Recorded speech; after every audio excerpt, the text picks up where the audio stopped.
उपमुख्यमंत्री एकनाथ शिंदे यांनी केंद्रीय गृहमंत्री अमित शहांची काल सह्याद्री अतिथीगृहावर भेट घेतली। या भेटीमध्ये शिंदेंनी निधी वाटपासंदर्भात शहांकडे तक्रार केल्याची माहिती सूत्रांकडून मिळते।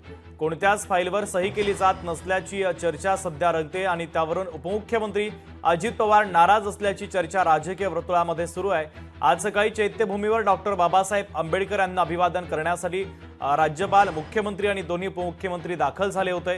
यावेळेस अजित पवार आणि एकनाथ शिंदे यांनी एकमेकांकडे पाहणं आणि बोलणं टाळल्याचं देखील पाहायला मिळत आहे। चैत्यभूमीवर सर्वात पहिले एकनाथ शिंदे पोहोचले, त्यानंतर अजित पवार आले।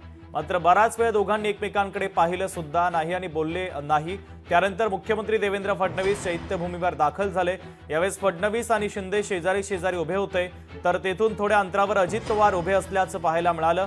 त्यामुळे अमित शहांचा दौरा रायगडावर बोलण्याची संधी न मिळणं आणि कालची एकनाथ शिंदेंची घेतलेली अमित शहांची भेट, त्यामुळे अजित पवार नाराज असल्याची चर्चा राजकीय वर्तुळामध्ये पाहायला मिळते।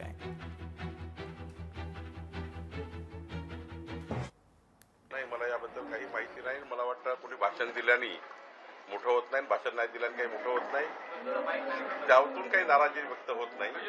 भाषण नाही दिलं असेल, वेळेमुळे काही असेल तर मला माहिती नाही, पण भाषणामुळे आम्ही नाराज होणारे नेते नाही आहोत। मला असं वाटतं उगाचच या गोष्टीला आपण अति महत्व देतो आहोत आणि स्वप्नभंजन करतो आहोत। असा कुठलाही विषय महायुतीमध्ये नाही।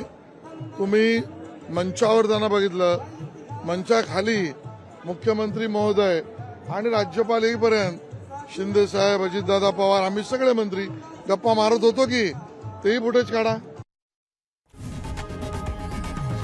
लोकशाही मराठी ऐका, पहा, जागरूक रहा।